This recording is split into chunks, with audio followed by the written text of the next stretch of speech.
Welcome, my friends, to a place where we share inspiration and positivity. We extend a warm welcome to you as we discuss and analyze New Zealand cricket team in England in 1965 in this video. The New Zealand cricket team toured England in the 1965 season, playing 3 test matches in the first half of a damp summer. England later hosted a second 3-match series against South Africa, the first time 2 test series were played in a single English cricket season since the 1912 Triangular Tournament. The New Zealand side lost all 3 test matches, and lost 3 other first-class matches against English counties.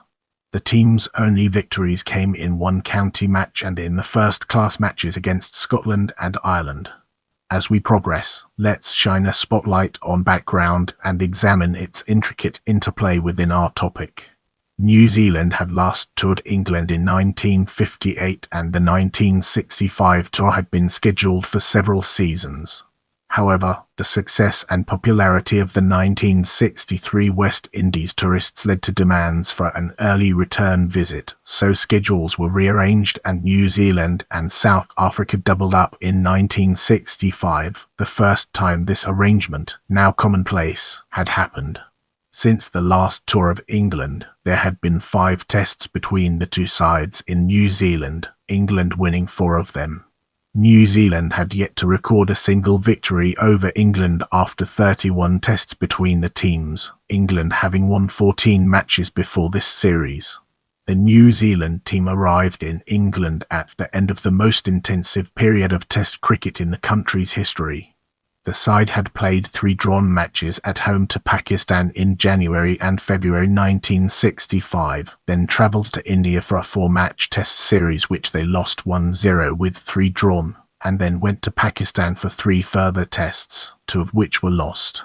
The New Zealand team was in a state of transition, with older players such as John Reid and Bert Sutcliffe, who had both first come to England with the 1949 New Zealand side, nearing retirement.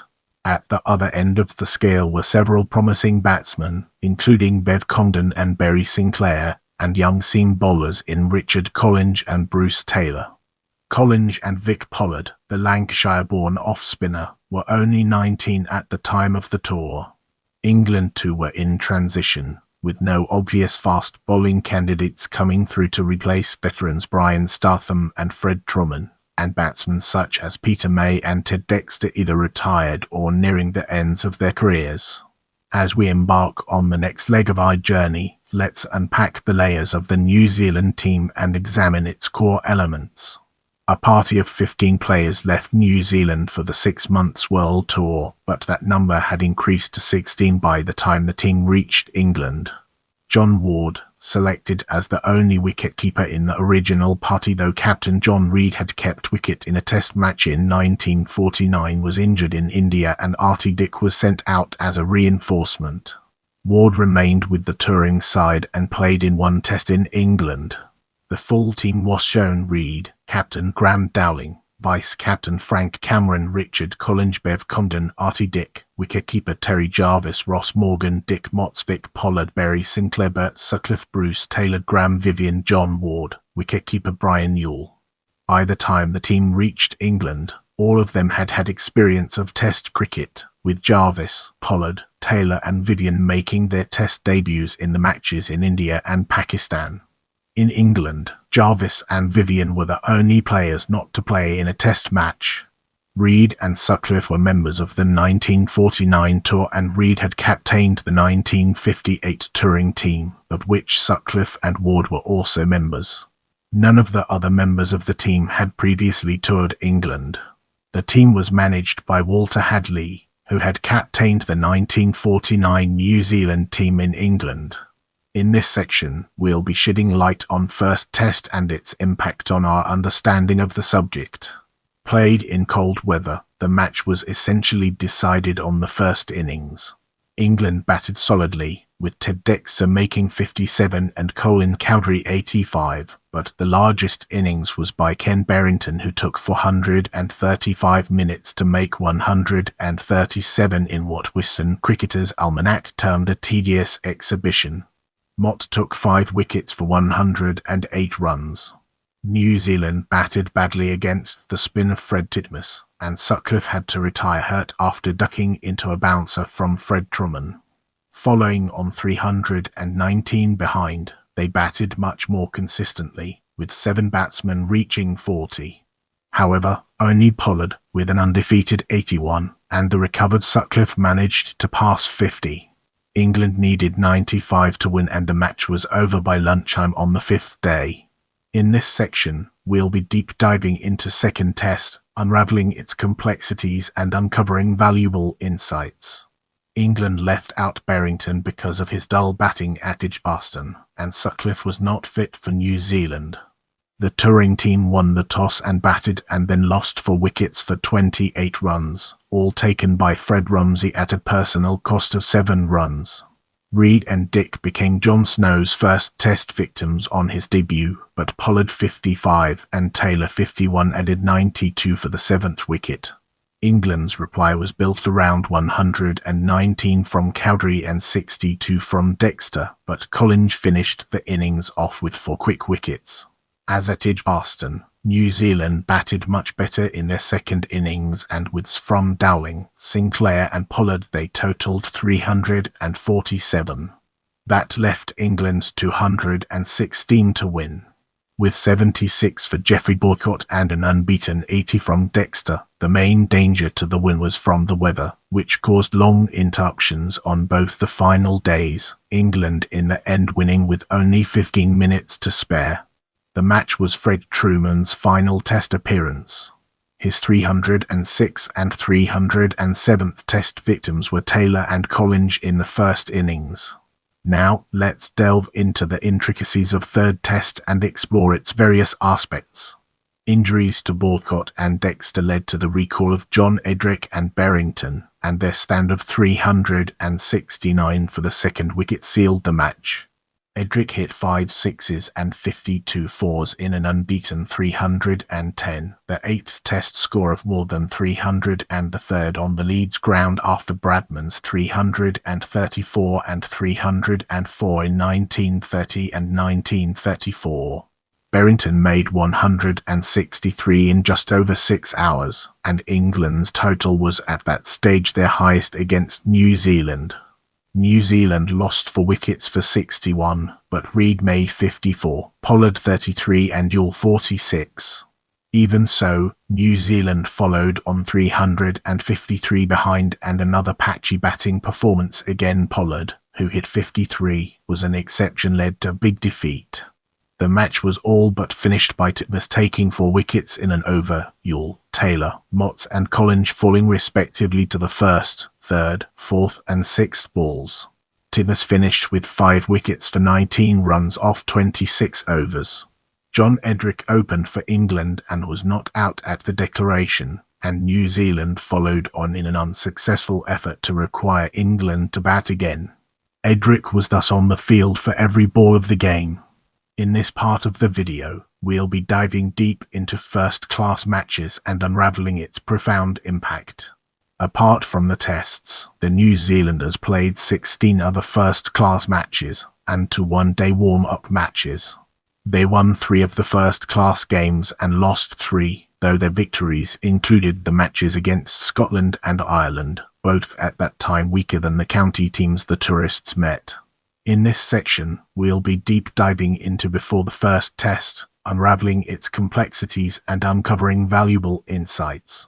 After the 2 warm-up one-day matches against London, New Zealand, including Jim Laker and the Duke of Norfolk's team, the New Zealanders played a tight game with the county champions Worcestershire, which was distinguished by a 10th wicket partnership of 107 by Motts, who made 95, and Cameron, the highest last wicket partnership for a New Zealand team in England. The match that followed against Lancashire lost the whole of the first day to rain and proved pretty much of a disaster. Put into bat, Lancashire reached 225 thanks to Jeff Puller, and Vivian hurt his ankle, which meant he was unable to bat. New Zealand totalled 115 without him and, under the then rules for a match reduced to 2 days, followed on. In the second innings, Brian Statham and Ken Higgs reduced the Tourists to 8 for 6 wickets with Vivian unable to bat. Pollard and Motts ensured respectability by taking the score to 104, but the match was lost by an innings and 6 runs. Off the back of this heavy defeat, the New Zealanders produced one of their better performances, coming from a first innings deficit to beat Gloucestershire by 4 wickets. Motts, who took 5 wickets in the county's second innings, settled the match by hitting 3 sixes off the England off-spinner John Mortimer. The traditional match between the Tourists and the MCC at Lord's saw the New Zealanders have the best of a drawn game against a side containing 10 present or future Test players. Condon scored 136 in a first innings total of 318 for 7 declared. He also scored an unbeaten 50 in the second innings. Rain interfered with the last day's cricket. The run-up to the first Test match involved 2 drawn games. The match with Nottinghamshire was a low-scoring and slow-scoring match, in which the New Zealanders just held on to draw with 1 wicket left and 38 runs to make. By contrast, Cambridge University posted a first innings of 364 for 9 declared, and then forced the New Zealanders to follow on, dismissing the team for just 137. In the follow-on, Sinclair made 130. Dowling 87 and Condon 63, and the match petered out to a draw. Let's transition to between the first and second Tests and uncover its significance. Between the first and second Tests, the New Zealanders played for county teams, losing the first match to Yorkshire and drawing the other 3 with Glamorgan, Surrey and Somerset in succession. Yorkshire's total of 419 was built around a century by Brian Close, and the Tourists followed on after being bowled out for 134. In their second innings they totalled 208 to lose by an innings and 77 runs. Motts and Condon made 50s. The Glamorgan game was affected by rain, with only 45 minutes play being possible on the final day. Tony Lewis's century was the main contribution in Glamorgan's innings, and Reid declared the New Zealand innings 48 runs in arrears at the start of the last day before rain intervened. Against Surrey, Cameron took 5 for 73 and the New Zealanders batted strongly, with Morgan scoring 110 and Dick, Sinclair and Taylor making 50s in a total of 422 for 9 declared in reply to the home team's 248. John Edrick and Ken Berrington scored hundreds for Surrey, who saved the game comfortably. The game before the third Test, at Taunton, was also affected by rain and no play took place on the final day. The New Zealanders were reduced to 15 for 5 in their first innings before Sinclair and Dick led a recovery to total 155. Somerset in turn were bowled out for 196, with Motts' 6 for 63 leading the bowling. The New Zealanders batted more easily in the second innings, Dowling making 101 before rain closed the match. With the foundation laid, let's embark on a journey into between the second and third Tests.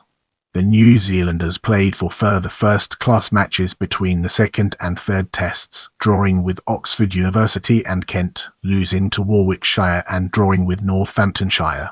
The Oxford University game was badly affected by the weather, with only the second day seeing a significant amount of play. The Tourists scored 285, with Morgan just falling short of a century, Oxford making 137 for 3 in reply. The New Zealanders had the better of the first innings in the Kent match, declaring on 360 for 8 in reply to the home team's 213 all-out, in which Cameron's 4 for 40 was the pick of the bowling. Reid's 165 in under 4 hours was the mainstay of the New Zealanders' innings, but Kent batted well in the second innings to make 285 for 6 declared and set the Tourists 139 to win in 65 minutes, a target which they did not chase, finishing on 17 for 3. At Edgbaston, the New Zealanders suffered their third defeat of the tour to a county team as Warwickshire won by 9 wickets. The tourists declared on 297 for 9 in their first innings with 50s from Jarvis 84 and Vivian 54, and reduced to Warwickshire to 64 in reply. An unbeaten partnership of 255 3 hours between John Jameson and Tom Cartwright, who scored 137 and 112 respectively, allowed Warwickshire to declare on 319 for 4. The New Zealanders were bowled out for 219 in their second innings, with Reid playing another aggressive innings of 84. This left the home team a target of 198 in just over 2.5 hours, which they accomplished with 1 wicket down and 12 minutes to spare. Billy Abdullah 93 and MJ Kelvin Smith 63 put on an unbroken stand of 132 to see Warwickshire home. The New Zealanders' final county match of the tour resulted in a draw at Northampton, with New Zealand having the better of the match. Northants declared on 282 for 7 after rain cut short the first day, with the tourists' reply totalling 370 for 9 declared. Dick's 96 in 87 minutes was the highlight of the innings, with Comden and Morgan also reaching their 50s. Northants batted slowly on the final day to save the game, finishing on 188 for 9. Now, it's time to shift gears and explore after the third test. The New Zealanders concluded their first-class matches with wins over Scotland in Glasgow by 9 wickets and Ireland in Belfast by 10 wickets. Scotland were dismissed for 115 after being put in, with Cameron taking 6 wickets. Comden carried his bat for 176 in the tourists' innings, and although Scotland batted better in their second innings, the New Zealanders made the 71 required with the loss of 1 wicket. The Ireland game followed a similar pattern, with the tourists taking an 86-run lead and scoring the 32 needed for victory without loss, Sutcliffe making 106 on his last innings in a Tour of Britain in the first innings. On their journey home, the New Zealanders played non-first-class matches against Holland, Somers Isles and Bermuda and Southern California. The first 3 matches were drawn, and the Southern California team were beaten by 64 runs. Remember to follow me on social media for behind-the-scenes content and updates.